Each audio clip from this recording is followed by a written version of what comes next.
नहीं तो जो अदम एतमाद की बातें आ रही थी और आपका ही एक मैसेज वायरल हुआ जो आपने किया कि एक जर्नैल पार्टी के अंदर है एक बाहर है और 27 MPA साथ मिलाने का दावा किया जा रहा है, ये आपका मैसेज है।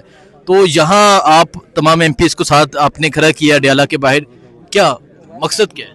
देखें, अदम एतमाद की फिक्र या हुकूमत की फिक्र उससे होती है जो वो चाहता है। ना ही इससे पहले हमें कुर्सी की कोई लालच थी, ना इसके बाद आएगी कभी भी इंशाल्लाह। कुर्सी तो क्या, जान भी चली जाए।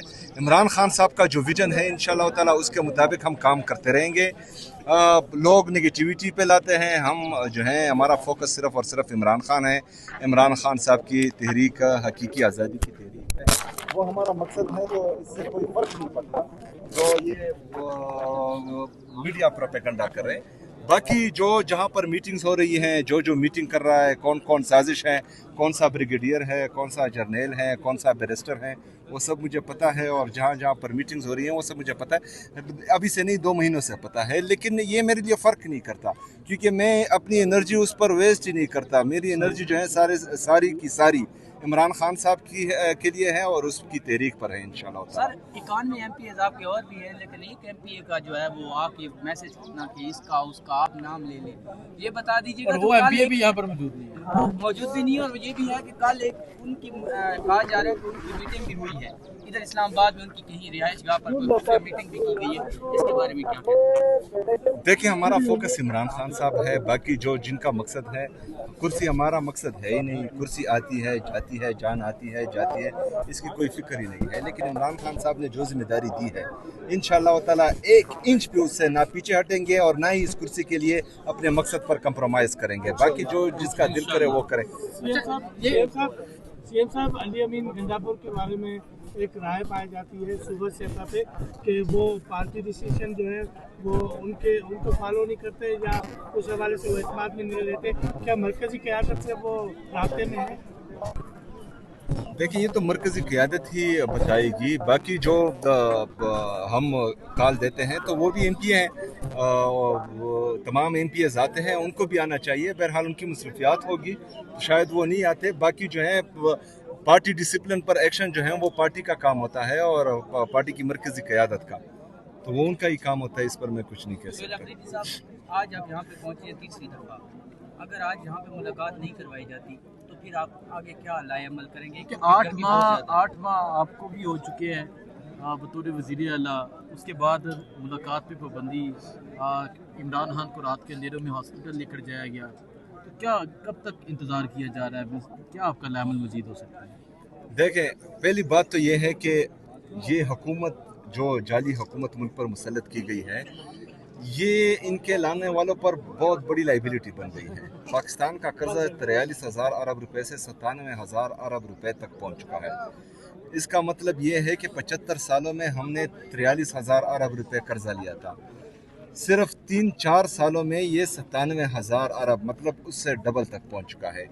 पेट्रोल की कीमत रिजीम चेंज ऑपरेशन करते वक्त तकरीबन 150 रुपए थी, आज वो 383 रुपए तक पहुंच चुकी है। मतलब 75 सालों में पेट्रोल की कीमत 175 रुपए तक पहुंच चुकी थी, अभी सिर्फ 3-4 सालों में ये 383 रुपए तक पहुंच चुकी है। नौजवान जो हैं वो मुल्क छोड़ना चाह रहे हैं। जितने भी हमारी इंडस्ट्रियलिस्ट हैं वो इंडस्ट्री बंद करके मुल्क से बाहर अपना पैसा लेकर जा रहे हैं। किसान रो रहा है, खुदकुशी करने पर मजबूर है। महंगाई दिन पर दिन बढ़ती जा रही है। 45% पाकिस्तान की टोटल पॉपुलेशन का पॉवर्टी लाइन से, गुर्बत की लकीर से नीचे आ चुका है। तो ये बहुत बड़ी लाइबिलिटी बन चुकी है। और ये जो सूरत हाल बन रही है तो खुदा ना ख्वास्ता, अल्लाह ना करे, हम कभी भी नहीं चाहेंगे। हम पाकिस्तानी हैं, हमारे लिए सबसे पहले पाकिस्तान है। लेकिन जो हालात चल रहे हैं तो पाकिस्तान की इकॉनमी कोलैप्स करने जा रही है या कर चुकी है। लेकिन उसके बावजूद भी हुकूमत के साथ कोई पॉलिसी नहीं है, ना जो है इनकी इंटरनल कोई पॉलिसी है, ना कोई फॉरेन पॉलिसी है, ना कोई इकोनॉमिक पॉलिसी है। सिर्फ इनके साथ एक ही हल है पैसे इकट्ठे करने का कि पेट्रोल की कीमत बढ़ा दो और गरीब आवाम पर जो है उसका बोझ डाल दो। तो इस वक्त सिर्फ और सिर्फ पाकिस्तान को इस दलदल से निकालने में इमरान खान साहब मदद कर सकते हैं। बाकी पाकिस्तान की तमाम लीडरशिप जो अभी हुकूमत में है या जो रिजीम चेंज ऑपरेशन का हिस्सा थे, وہ تمام مکمل فیل ہو چکے ہیں. ابھی جو ہے عمران خان صاحب نے اس ملک کو سنبھالنا ہے، اور انشاءاللہ تعالی بہت جلد عمران خان صاحب باہر آئیں گے. اور یہ انشاءاللہ تعالی میں آپ کو وثوق سے کہتا ہوں کہ بہت جلد انشاءاللہ تعالی عمران خان صاحب باہر آئیں گے. یہ آپ کس طرح کوئی بات چیت جاری ہے جو آپ کہہ رہے ہیں کہ بہت جلد عمران خان باہر آئیں گے، یا کوئی احتجاج کا پلان ہے؟ کس طرح آپ یہ کہہ سکتے ہیں؟ دیکھیں جتنی بھی ہمارے ساتھ آپشنز تھے وہ ہم آزما چکے ہیں. 26 نومبر کو جس طرح بے دردی سے پاکستانیوں کو شہید کیا گیا، معصوم شہریوں کو موت کے گھاٹ اتارا گیا، معصوم پاکستانیوں پر گولیاں چلائی گئی، تو ان تمام لا انفورسمنٹ ایجنسیز جنہوں نے اس آپریشن میں حصہ لیا، جنہوں نے پاکستانیوں کے خلاف بندوق اٹھائی، جنہوں نے پاکستانیوں پر گولیاں چلائی، یہ 7-8 مہینے مسلسل ہم ان کو دکھا رہے ہیں کہ کبھی بھی ہمارا احتجاج کرنا پہلا آپشن نہیں ہے. ہمارا احتجاج، پرامن احتجاج کرنا ہمیشہ آخری آپشن رہا ہے. وہ تمام لا انفورسمنٹ ایجنسیز دیکھ رہی ہے کہ ہم عدالتوں میں بھی گئے، ہم چیف جسٹس کے پاس بھی گئے، ہم چیف جسٹس اسلام آباد high court, chief justice supreme court, ہم جو جعلی حکومت ہے ان کے پاس بھی، تمام اداروں کے پاس گئے، اور ہم نے جو ہے یہ فریاد کیا کہ عمران خان صاحب سے ان کی فیملی کو ملنے دیا جائے، ان کے جو وکیل ہیں ان سے ملنے دیا جائے. لیکن اس کے باوجود بھی وہ سنوائی نہیں ہوئی، نہ کسی کو ملنے دیا گیا، نہ ہماری بات پر غور کیا گیا. تو اس کے بعد لاسٹ آپشن جو ہے وہ احتجاج کا ہے، پرامن احتجاج کا ہے.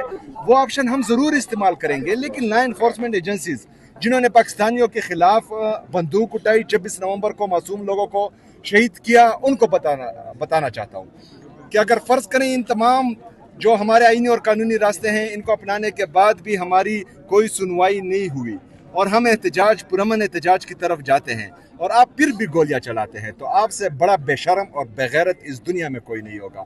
لیکن وہ آپشن انشاءاللہ تعالی ہم استعمال کریں گے، اور ہم اپنی سینے حاضر کریں گے.